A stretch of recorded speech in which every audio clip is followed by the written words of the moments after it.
ഈ സ്വലാത്തുകളൊക്കെ ഇങ്ങനെ ചൊല്ലി കൂട്ടി വെച്ചിട്ട് ഇങ്ങനെ ഹദിയ ചെയ്യുമ്പോൾ അതെങ്ങനെയാ പോയി ഹദിയ ചെയ്യാൻ പറ്റുക? അങ്ങനെ ഒരു സംഭവം ഉണ്ടോ? 10 ലക്ഷം സ്വലാത്ത് ഹദിയ ചെയ്യുന്നു, 1 കോടി സ്വലാത്ത് ഹദിയ ചെയ്യുന്നു, നമ്മളിവിടെ 95 കോടി സ്വലാത്തുകൾ ഹദിയ ചെയ്യാൻ പോവാണ്, എന്നിട്ട് ദുഹരിക്കാൻ പോവാണ്. എന്താണ് ഇതിന്റെ പുറകിലുള്ള ലോജിക്, എന്താ യുക്തി എന്ന് ഒരുപക്ഷെ ചില ആളുകൾക്കെങ്കിലും സംശയം വന്നേക്കാം. വളരെ ശാസ്ത്രീയമായ ഒരു ഉദാഹരണത്തിലൂടെ ഞാൻ എന്റെ പ്രിയപ്പെട്ടവരോട് പറയട്ടെ. നിങ്ങളൊന്ന് ശരിക്കും ചിന്തിക്കണം. ഈ സദസ്സിന്റെ ഏറ്റവും പുറകിലിരിക്കുന്ന ഒരാൾക്ക് എനിക്ക് ഒരു മെസ്സേജ് അയക്കണം, ഒരു സന്ദേശം അയക്കണം. അതിനുള്ള ആധുനിക സംവിധാനം മൊബൈൽ ഫോണാണ്, നമുക്കറിയാം. അതിന് ഞാൻ എന്താ ചെയ്യുക? മൊബൈൽ ഫോൺ എടുത്തിട്ട് എനിക്ക് സന്ദേശം കൊടുക്കേണ്ട ആളുടെ നമ്പർ ഞാൻ സെലക്ട് ചെയ്ത് അയാൾക്കുള്ള സന്ദേശം ഞാൻ അതിൽ ടൈപ്പ് ചെയ്യും. അങ്ങനെ ഞാൻ ABCD മുതൽ അങ്ങനെ Z വരെയും വരുന്ന 26 അക്ഷരങ്ങൾ കൊണ്ട് ആ അക്ഷരമാലകൾ കൂട്ടി വാക്യങ്ങളും ആക്കിയിട്ട് ഞാൻ കൊടുക്കേണ്ട സന്ദേശം ടൈപ്പ് ചെയ്ത് കഴിഞ്ഞാൽ ആർക്കാണ് ഇത് എത്തിക്കേണ്ടത്? അയാളെ ആദ്യം ഞാൻ നിയത്താക്കണം. എന്റെ മനസ്സിൽ അയാൾ വരണം, എന്നിട്ടാണല്ലോ പിന്നെ അയാളെ സെലക്ട് ചെയ്യുന്നത്. അങ്ങനെ ഒന്നുകിൽ ആ നമ്പർ ഞാൻ അടിച്ചു കൊടുക്കും, അല്ലെങ്കിൽ എന്റെ കോൺടാക്ട് ലിസ്റ്റിൽ നിന്നും അയാളെ ഞാൻ തിരഞ്ഞെടുക്കും, സെലക്ട് ചെയ്യും. എന്നിട്ട് എന്തോ ചെയ്യുന്നത്? സെൻഡ് ബട്ടൺ ഒന്ന് ക്ലിക്ക് ചെയ്യും. ഈ സെൻഡ് ബട്ടൺ അങ്ങ് ടച്ച് ചെയ്യുന്നതോടുകൂടി സന്ദേശം ഇങ്ങനെ പോകുന്ന ഒരു സിമ്പൽ നിങ്ങൾക്ക് കാണാം. ഇങ്ങനെ പുറത്തോട്ട് ഇങ്ങനെ പോവുകയാണ് അല്ലെ, സിമ്പൽ കാണാം.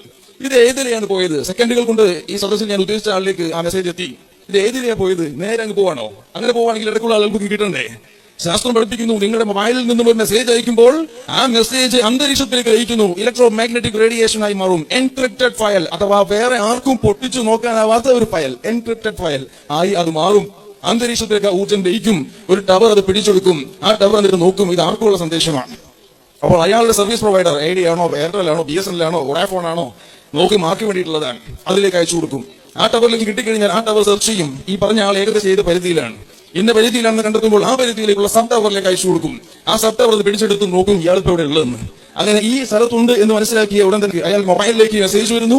ഉടൻ തന്നെ നമ്മുടെ മൊബൈലിൽ അതൊരു പൊട്ടിക്കാത്ത കവറായിക്കൊണ്ട് കാണാൻ കിട്ടുന്നു. എൻക്രിപ്റ്റഡ് ഫയൽ, ഒരു സമ്മാന പൊതി കൈമുളക്കി കൊടുക്കുമ്പോൾ കവറിലിട്ട് കൊടുക്കുന്നുണ്ടല്ലേ, പൊട്ടിക്കാത്ത ഒരു ഫയൽ നമ്മുടെ മൊബൈലിൽ വന്ന് വീഴുന്നു. നമ്മളത് പൊട്ടിച്ച് തുറന്ന് വായിക്കുന്നു. വളരെ സിമ്പിളാണ്.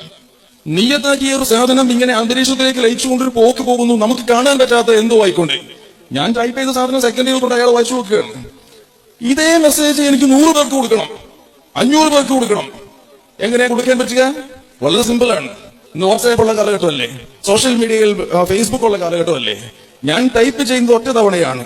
അയക്കേണ്ട ആളുകളെ തിരഞ്ഞെടുക്കുന്നത് ഗ്രൂപ്പ് മെസ്സേജിംഗ് എന്ന സംവിധാനത്തിലൂടെയാണ്. വാട്സാപ്പിലെ ഇന്നത്തെ സംവിധാന പ്രകാരം ഒറ്റ മെസ്സേജ് 250 പേർക്ക് ഒറ്റ സെക്കൻഡ് കൊണ്ട് അയക്കാം.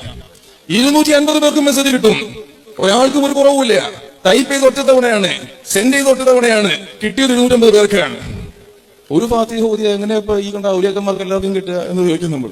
ഒരു ഫാത്തിഹ എല്ലാവർക്കും കിട്ടും. എന്റെ മരിച്ചുപോയ എല്ലാ കാരണവന്മാർക്കും വേണ്ടിയിട്ട് അൽ ഫാത്തിഹ, ഒരു ഫാത്തിഹ ഓതി മരിച്ചുപോയ എല്ലാവരുടെ കബറിലേക്ക് കിട്ടുമോ? അത് ഒരൊറ്റ മെസ്സേജ് 250 ഇന്നത്തെ സാഹചര്യത്തിൽ വാട്സാപ്പിൽ അയക്കാം, ആയിരക്കണക്കിന് മെസ്സേജ് ഫേസ്ബുക്കിലൂടെ അയക്കാം. അതിന്ന് സാധ്യമാണ്. പ്രിയപ്പെട്ടവർ മനസ്സിലാക്കണം, നാം ചൊല്ലുന്ന വാക്കുകൾ, ആ വാക്കുകൾ ABCD പോലെയുള്ള ഊർജ്ജമല്ല, അതിനപ്പുറത്തേക്കുള്ള ഊർജ്ജമാണ്. കലാമുല്ലാഹി തആല, അല്ലാഹുവിന്റെ കലാമാണ്. കലാമുല്ലാഹി തആല അൽ മുനസ്സല ബിഅബ്ദിഹി മുഹമ്മദിൻ സ്വല്ലല്ലാഹു അലൈഹി വസല്ലം അൽ മുതഅബ്ബദു ബിതിലാവതിഹി അൽ മുഅദ്ദസു ബിഅൽഫാദിഹി.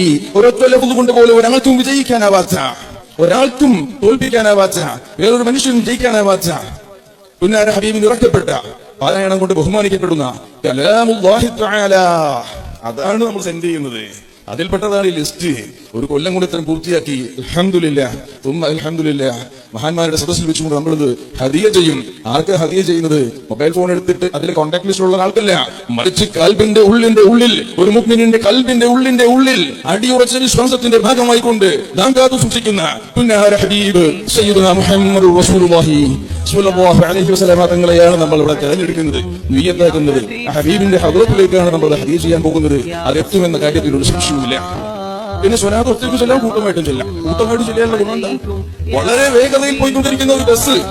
ആ ബസ്സിൽ നിങ്ങൾ ഒന്നുകിൽ നിങ്ങൾക്ക് ഫ്രണ്ട് സീറ്റിൽ തന്നെ ഇരിക്കാം, അല്ലെങ്കിൽ എവിടെയെങ്കിലും കമ്പിൽ പിടിച്ച് നിൽക്കാം, അതും അല്ലെങ്കിൽ സ്റ്റെപ്പിൽ നിൽക്കാം, ഒന്നും പറ്റിയില്ലെങ്കിൽ തൂങ്ങി പിടിച്ച് കിടക്കാം. വേഗതയിൽ പോകുന്ന ബസ്സാണോ, ഏതെങ്കിലും ഒരു പരിധിയിൽ നിന്നുകൊണ്ട് നിങ്ങൾക്ക് തൂങ്ങി പിടിച്ച് കിടന്നാലെങ്കിലും ആ ബസ്സിന്റെ വേഗത അനുസരിച്ച് എത്തേണ്ട അടുത്ത് പെട്ടെന്ന് എത്തും. ഒറ്റയ്ക്ക് പോകാം, സ്കൂട്ടറിൽ പോകാം, നടന്നു പോകാം, കാർ വിളിച്ചു പോകാം, ഓട്ടോറിക്ഷയിൽ പോകാം, സൂപ്പർ ഫാസ്റ്റിൽ പോകാം, ട്രെയിനിൽ പോകാം, ഫ്ലൈറ്റിലും പോകാം. വേഗതയിൽ പോയിക്കൊണ്ടിരിക്കുന്ന ഒരു ഗ്രൂപ്പിനോടൊപ്പമായിരിക്കണം. In tune with them, stay in tune with them, അവരോടൊപ്പമായിരിക്കണം. അങ്ങനെ വരുമ്പോൾ പോക്കിന്റെ വേഗത കൂടും, നിർദ്ദിഷ്ട സ്ഥലത്തേക്ക് പെട്ടെന്ന് എത്തും. അങ്ങനെ